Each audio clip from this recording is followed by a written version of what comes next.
Cheikh Mikhtar. Alors, qu'est-ce qui est préférable de faire avant de dormir? Est-ce qu'il faut lire la Fatiha et quelques sourates, par exemple? Est-ce qu'il faut lire ou bien dire la Shahada avant de dormir? Y a-t-il des choses à faire avant de dormir? C'est les mêmes choses qu'on aimerait faire avant de mourir.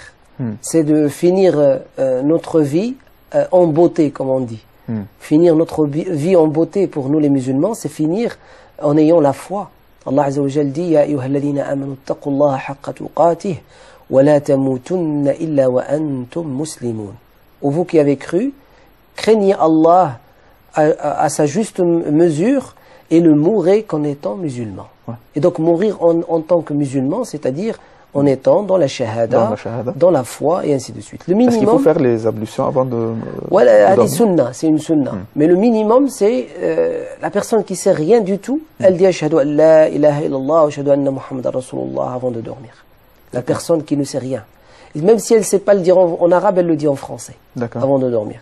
Mais sinon, il y a une méthode prophétique pour dormir, pour permettre à l'âme de sortir dans l'apaisement et qu'elle vive durant ce sommeil dans l'apaisement. Premièrement, premièrement, c'est les ablutions. Le prophète sallallahu alayhi wa sallam, il avait dit que les ablutions sont c'est l'arme protectrice du musulman. Et donc là, on a une arme qui nous protège contre qui? Le démon. Il ne va pas venir perturber notre sommeil. Deuxièmement, quand on va au lit, on prend la couverture et on la secoue 3 fois. Bismillah, Bismillah, Bismillah. Bon, à l'époque du messager de Dieu et de nos jours dans le désert ou dans les campagnes et ainsi de suite, il se peut qu'il y ait des bêtes qui sont dans le lit. Donc même le geste, il est vital, il est très important. Donc Bismillah, Bismillah, Bismillah. Et il y a une version dans un hadith du messager de Dieu, alayhi salam, qui disait que shaitan, le démon, un démon ou n'importe lequel, peut être sur mon lit.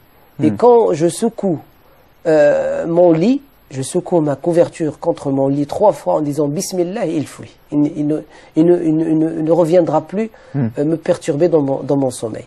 Puis après, je m'assois sur mon lit. Je monte sur le lit, je m'assois. Je ne me couche pas encore. Je prends les mains, comme il faisait le messager de Dieu, les 2 mains. Je les rapproche de ma bouche. Et je récite 3 fois Surat Qul Huwallahu Ahad.